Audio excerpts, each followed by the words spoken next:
Hello everyone, I am Roshini Goveas, Assistant Professor at the Department of Clinical Psychology, Yenepoya School of Allied Health Sciences, Mangalore. Today we will be learning about Sternberg's theory of love. Love is one of the most complex and powerful emotions experienced by human beings. It can uplift, inspire, confuse, or even transform us. But what really makes up this thing that we call love? This is where psychologist Robert Sternberg tried to answer. After the end of this session, the learners will be able to define and describe the three components of Sternberg's triangular theory of love, identify and differentiate between the 8 types of love proposed by Sternberg, critically evaluate the strengths and limitations of Sternberg's model in explaining love across cultures and diverse relationship contexts. Here is the psychologist Robert J. Sternberg. His major contributions to psychology are the triarchic theory of intelligence and the one that we will discuss today, the triangular theory of love. Sternberg defines 3 core components in his theory. The first one, intimacy. The second one is passion, and the third one is commitment. Intimacy, according to Sternberg, is the emotional closeness and connectedness. So he explains this in loving relationships as those feelings that give rise essentially to the experience of warmth in a loving relationship. This component of love remains stable over time and is somewhat able to be controlled, and people's awareness of it tends to fluctuate. That means people are sometimes aware of these types of feelings towards others, and sometimes they are not aware that they are experiencing intimate feelings. The second component, passion. Sternberg defines the passion component of love that drives to romance, physical attraction, sexual consummation, and related phenomena in loving relationships. So he includes that these are the sources of motivational and other forms of arousal. So whenever an individual experiences this component, there is increase in short-term psychophysiological responses. And these responses tend to remain short-term as our body cannot take in long-term heightened arousal. The third component is commitment.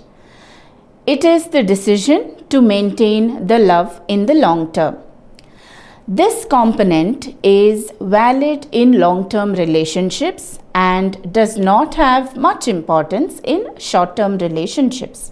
According to Sternberg, this component includes the cognitive elements that are involved in decision making about the existence and potential long-term commitment to a loving relationship. This actually makes sense because it would be difficult for someone in a short-term relationship to make the decision of commitment, whereas when we talk about long-term relationships, commitment aspect plays a role. Based on these 3 core components, Sternberg explains 8 types of love wherein these components play a combination role. As you can see here, the 3 components highlighted in the color red, blue and yellow. There is intimacy, there is commitment, and there is passion. A combination of intimacy and commitment forms companionate love. A combination of commitment and passion forms fatuous love, whereas a combination of passion and intimacy forms romantic love. You also see other forms such as empty love, just liking, and also infatuation.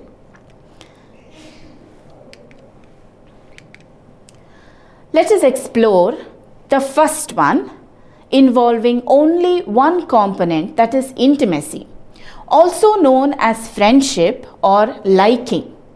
This component plays a major role and there is no passion or commitment or the decision to stay.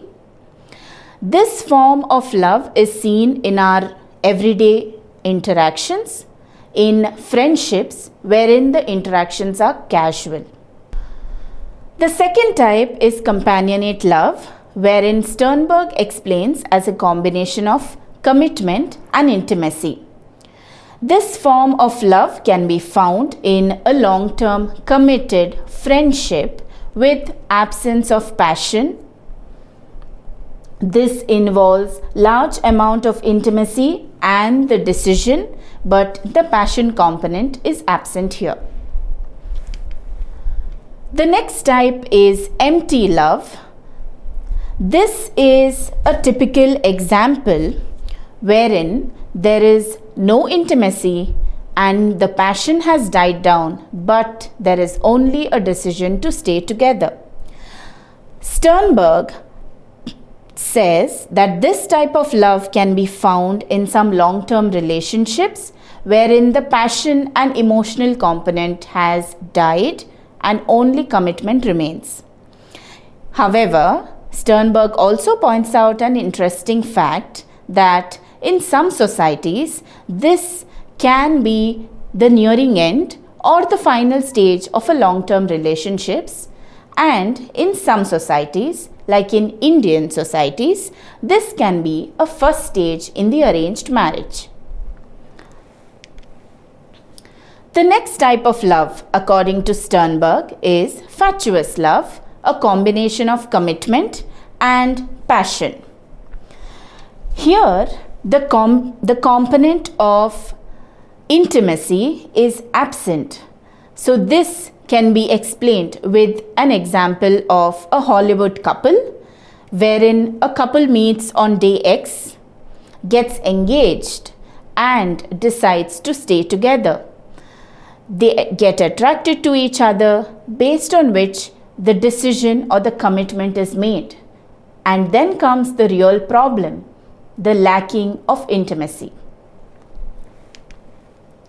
The next one is infatuated love, having only one component, that is passion. Sternberg explains this as the typical Bollywood movie love at first sight component. So he explains how there is increase in hormonal secretion, increase in heart palpitations and psychosomatic symptoms, and this is where infatuated love occurs. The next one is romantic love. According to Sternberg, this has intimacy and passion, but there is no decision and commitment to stay together.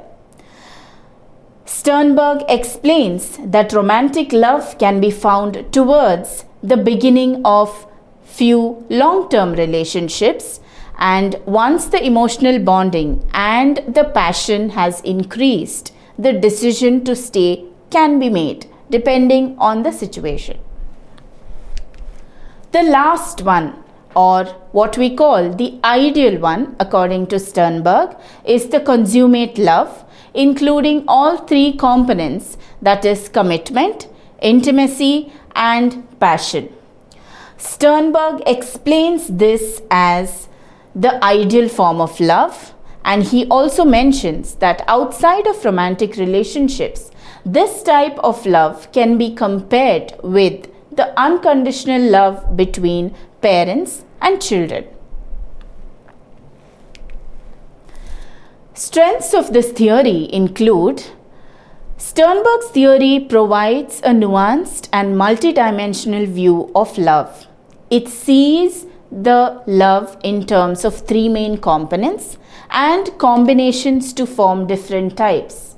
It also recognizes the complexity of human relationships within the three components, that is intimacy, passion and the decision or commitment.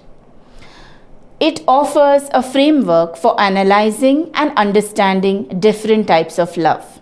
With each combination of the three core components, it becomes easy to identify the different types of love. However, there are a few limitations of this theory. It oversimplifies the complexity of human emotions and experiences. It also fails to account for cultural and individual differences in the expression of love. It is very objectively explained and there is no scope for subjective explanation.